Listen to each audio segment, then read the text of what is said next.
અમદાવાદની advance ફિનસ્ટોક private limited અને Jalaram invest private limited નામની બે કંપનીની સંડોવણી માલુમ પડી છે. આ બંને કંપનીઓને સમન્સ પાઠવવામાં આવ્યા છે. જલારામ ઇન્વેસ્ટ પ્રાઇવેટ લિમિટેડના મેનેજર પંકજ ઠક્કર અને એડવાન્સ ફિનસ્ટોક પ્રાઇવેટ લિમિટેડના ડિરેક્ટર કારુલ પી શાહને બિનજામીનપાત્ર વોરંટ ઇસ્યુ કરાયા છે. અફરોઝ ફટ્ટા, મદનલાલ જૈન, રાકેશ કોઠારી, પૃથ્વીરાજ કોઠારી સહિત અન્ય શખ્સો દ્વારા આચરવામાં આવેલા ₹5,500 કરોડના હવાલા કૌભાંડમાં આંગડિયા શરાફો અને વ્યક્તિગત બેંક એકાઉન્ટ તેમજ કંપનીઓનો પણ ઉપયોગ કરવામાં આવ્યો છે.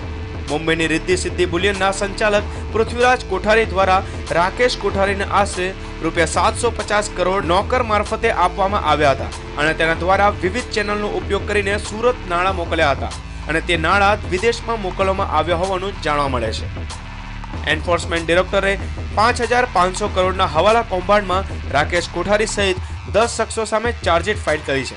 આ કૌભાંડમાં બે કંપનીને સમન્સ પાઠવવામાં આવ્યા છે અને 7 શખ્સો સામે બિનજામીનપાત્ર વોરંટ ઇસ્યુ કરાયા છે. રાકેશ કોઠારીની ધરપકડ કરાયા પછી 2 મહિનાની સમય મર્યાદામાં ઈડીએ કોર્ટમાં ચાર્જશીટ ફાઇલ કરી છે. રિદ્ધિ સિદ્ધિ બુલિયનના પૃથ્વીરાજ કોઠારી દ્વારા રાકેશ કોઠારીને ₹750 કરોડ મોકલવામાં આવ્યા હતા અને આ નાણાં આંગડિયા દ્વારા સુરત ટ્રાન્સફર કરી ત્યાંથી તેને વિદેશ મોકલાયા હતા. Bureau report, news online, Ahmedabad.